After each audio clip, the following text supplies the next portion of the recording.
When you guys win and you guys lose, fans ride such an emotional roller coaster.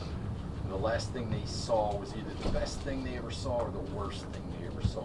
How do you avoid that, and how do you help this team avoid that roller coaster? Yeah, I don't think that's abnormal from like a fan base. It's kind of just how it is in sports and really anything. So, for us, we obviously it stings for a little bit, but we got to move on. We can't let it affect the next game and next moment. So we got to be present. We got to learn from our mistakes, acknowledge some of the good things that we did, and just try to perfect our craft in any way that we can. How do you look at playing a team for the second time? Yeah, I mean, especially this quick of a turnaround. I don't think I've ever done that before. So, each team is going to make a lot of adjustments on, what we saw 2 weeks ago, and it's just going to be a game of chess. And we're going to have to figure out what they're doing early. They're going to figure out what we're doing early. It's just going to be a game of constant adjustments. I think one of the things that stands out about you is how calm you seem to stay. The pocket's collapsing. You keep your eyes up, find ways to escape. Is that something you developed? That's something you just kind of always naturally had? I feel like I've kind of always had that a little bit. I have no problem, sitting in the pocket and taking a hit, when I have to deliver the ball, and the same goes when I have to extend it. So my mentality stays the same. I want to attack but also be smart. So I try my best to do that. And, when things break down, try to make a play. But I feel like it's, kind of just been how my play style since I was just a little kid. Does that apply to the larger game too? Like obviously on Sunday, you make the mistake with the interception, you come right back with the big 4th and 19 pass. Not every quarterback can do it, and I'm assuming that's harder than I think to put that out of your mind. Was that something you had to learn to do, or that you've just always been able to do? Yeah, it's definitely, it's a shift of emotions when you make a mistake like that. But, when things panned out the way that it did, I felt like, I didn't have doubts on if we were going to, lose the game.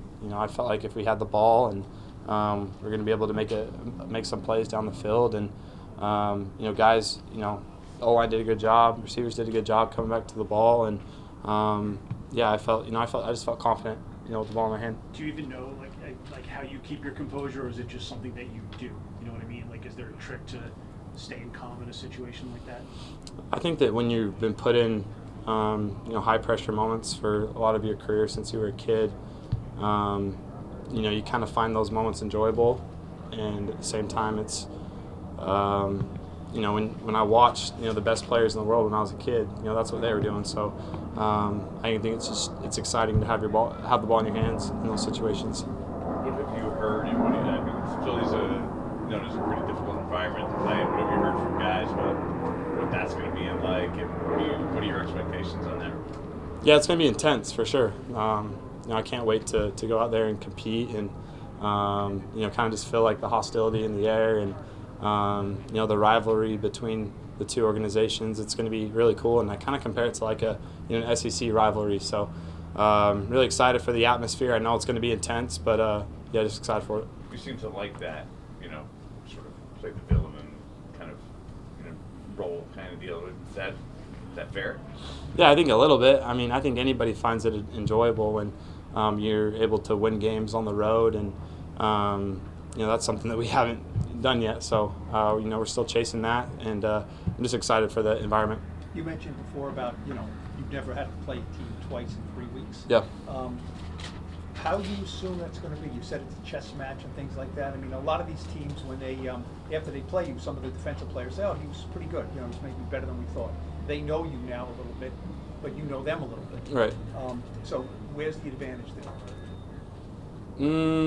I don't think there's really too much of an advantage for either team. It's just going to be the guys who execute their schemes at the highest level. So it's important that for us that we put together a really good game plan, and also have an open mind that during the game they might do things that we didn't really expect them to do, and they're going to be thinking the exact same thing. So like I said, it's a game of chess. Jaxson, sometimes you even look at an offense to this point in the season and say, okay, after their attack got done, how much harder can this season be for the offense? For you, within this offense now that you're Super 5, where do you guys feel like you are in terms of your potential and what you can still do as far as finding yourselves in production-wise? Yeah, I think the biggest key is obviously ball security. That's the biggest focus. But I feel like as an offense, we've gotten better each week. We've been able to play efficient. Not have too many negative plays, which I think has helped us in situations. But I think our goal is just to try to get better each and every week. Just like anything else, and we get to go on the road and play against a great opponent. So it's going to be a good test for us. You were changing a lot of plays at the line on Sunday. Just what's the process? Is Mike in your ear? I know up until 15 seconds. Is he, while you're doing that, is he in your ear? Is that strictly you seeing things and you're making those changes? How does that process work? Well, it's both, because a lot of times in those situations you have to make adjustments when it turns off. So I think that we just are able to see things the same way, and credit goes to them for getting us prepared to go out there on the field, because when the checks are needed to be made, I know the exact look what needs to happen, and that kind of all that stuff just comes from game planning. Were you very conscious last week? Did you sense that the Broncos were doing everything they could to limit your running game, your personal scrambling running? Yeah, I think they did a good job. We knew going into that game, how good their defense was. So, I thought they did a good job. You kind of just out there just playing ball a little bit. They're trying to still get sacks at the same time, but I felt like they were trying to keep me in the pocket a little bit.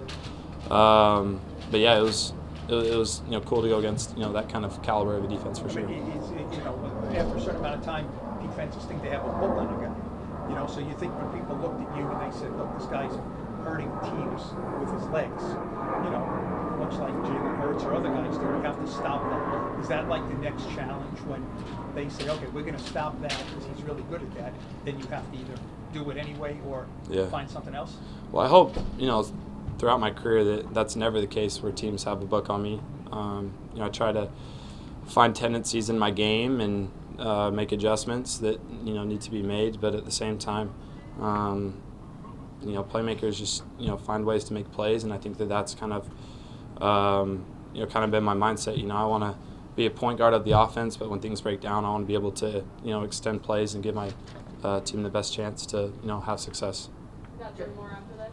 Jaxson, I've heard a lot of athletes talk about the ability to flush a game behind, ability to turn the page quickly, especially following a loss. How do you approach it? That exact same way. I pride myself on trying not to let things in the past affect what I'm going to do in the future, and as a team we can't let that happen. We can't. We got to find ways to finish games. We got to find ways to win games. And get on a roll. So we have to be very present in each moment that we have. We have to play each game individually as hard as we can to make sure that things like last week don't happen. But I think for me, I'm just trying to I think it's just a sign that we all need to work harder. We need to pay attention more to the little details as we go about our business. And I think of that way myself. What can I do to improve each day, and to make sure things like that or little things during the game don't slip. So I think that's just kind of been the message around the locker room.